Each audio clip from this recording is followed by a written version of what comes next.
Welcome to this week's episode of Macgasm TV. I'm Joshua Schnell. I'm Luca Fiore. And we've got a real mishmash of an episode here today. We've got things that are completely unrelated. Well, not maybe your stuff. Your stuff kind of is.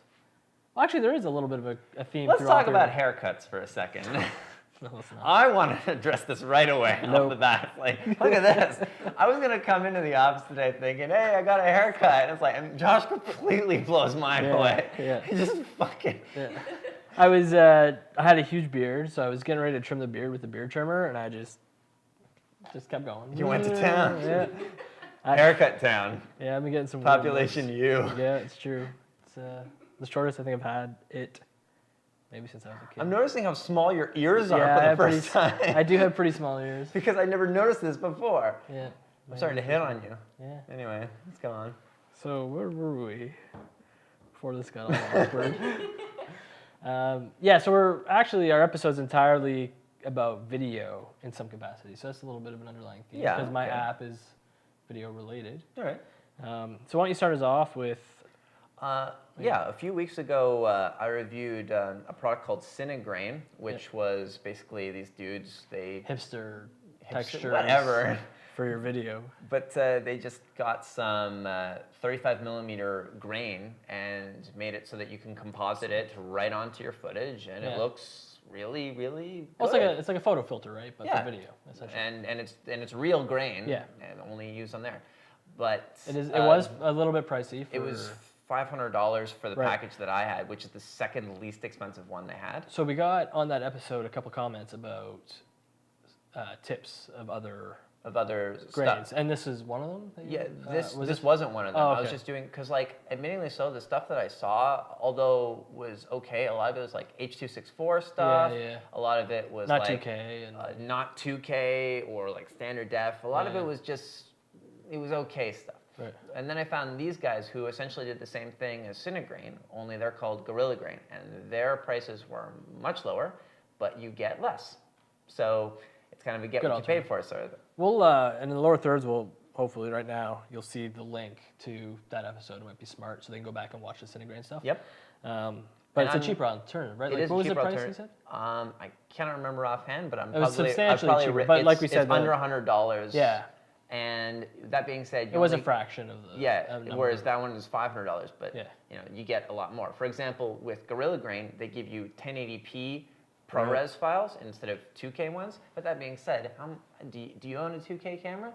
Do you own a 2K camera? I don't know. I don't own an Arri Alexa. I don't own a red one. So the GorillaGrain stuff was definitely for more high end. Yeah. That being said, that GorillaGrain stuff's been used in like some pretty big feature-length films. Yeah, Black Swan's a popular one, but they've used it in a lot of stuff. A lot of like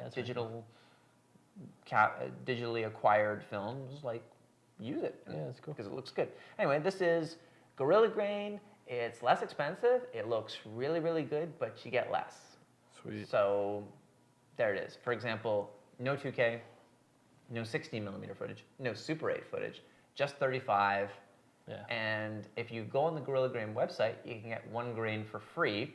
So just give it a try. And if you don't feel like giving it a try, you can just have the one and use it on all your stuff. Whatever. Every single video. Use it on every single video if you want to. Over and right over. now. Yeah. And now. And now.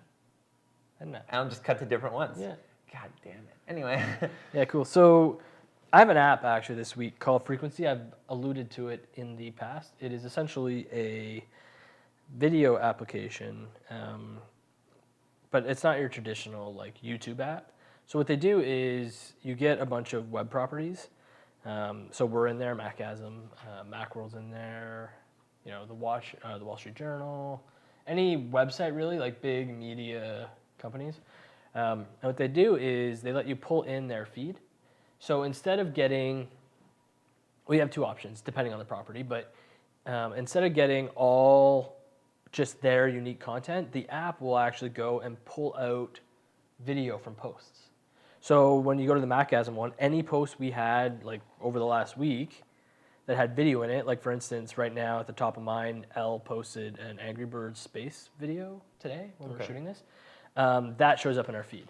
So you can see all the videos we've posted and you can watch them. And on the flip side, if the property's really engaged, they can have that all erased, and we could just put our podcast in there or just Macgasm-centric videos. So it's a really fun way to go through your favorite things. Like New Scientist is on here, and there's all kinds of videos from New Scientist. You click play. Oops, can't play that video. Don't know what's going on. But we're featured in there, which is pretty cool. Okay. If you want to watch your podcast on your iPad, you don't want to get an Instacast, or you don't want to go to the website and click the YouTube video or the Blip video, you can easily get it from in there. Yeah, there's hundreds. There's a lot more to the app than that. Like there's a lot of social features and stuff, where you can get the top 25. Yeah, but highlights. what doesn't have social features to it? Any video site that doesn't have social features is going straight into the ground. I don't know. I think we over-socialize a little bit. This is a conversation that should be on a different video. Yeah, actually, maybe. That's a good idea. Yeah, let's do that. I just want to bring it up because, well, A, we're in it, and it's a great way to get our video podcast. But if you're like me and you have a hard time keeping up with podcasts in like iTunes or whatever, it's a great way to just kind of browse your way through some interesting video, kill some time, maybe learn something along the way. Because they're, like I said, Discovery, Wired, or not Discovery, New Scientist, Wired, Engadget. There's all kinds of... You don't want to talk about that case at all, do you? No, that's coming in a different episode. Oh. Stay tuned for that one. I'm sure you caught the little snafu that just happened. We'll talk about that in a couple weeks. Lastly, finally, I don't know how much time we have left. Okay. This is a ring light, which is pretty self-explanatory. It's a light? Yep.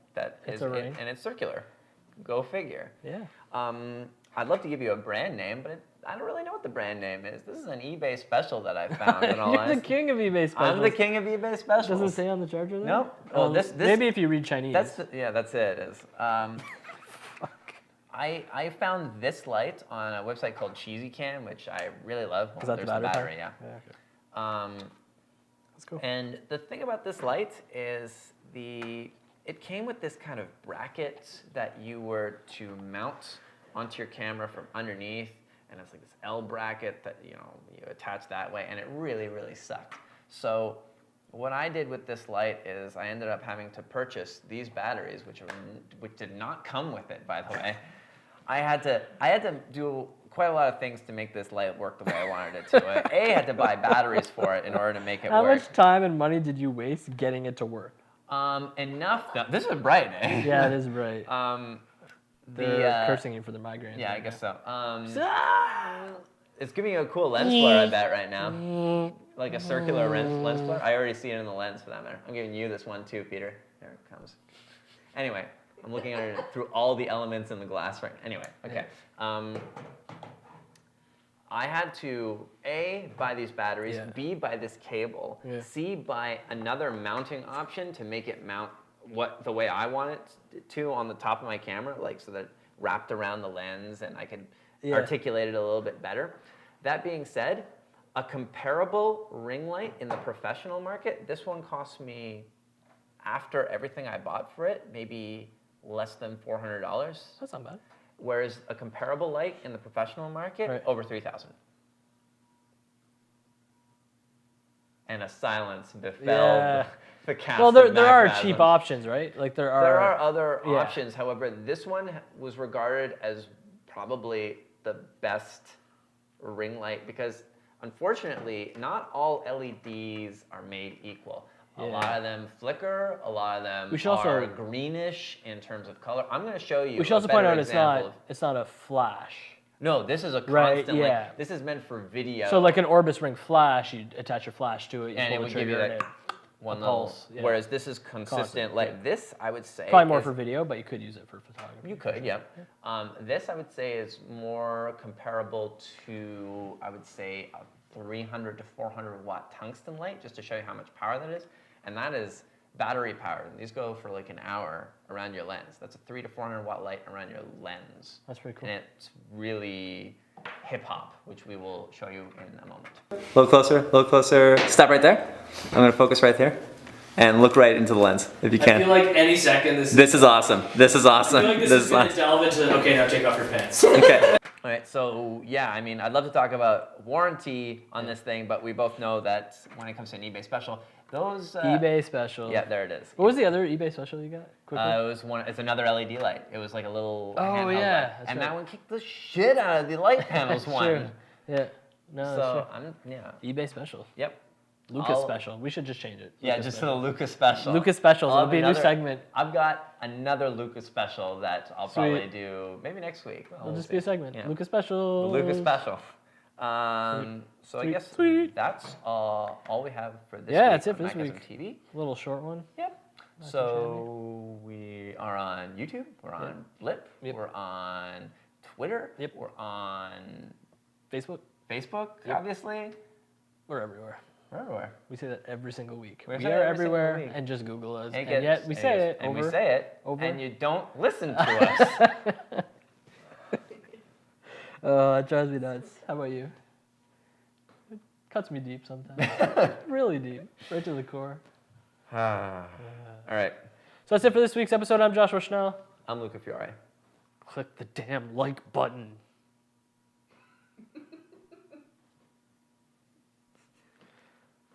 Hold on. Well done, kind sir.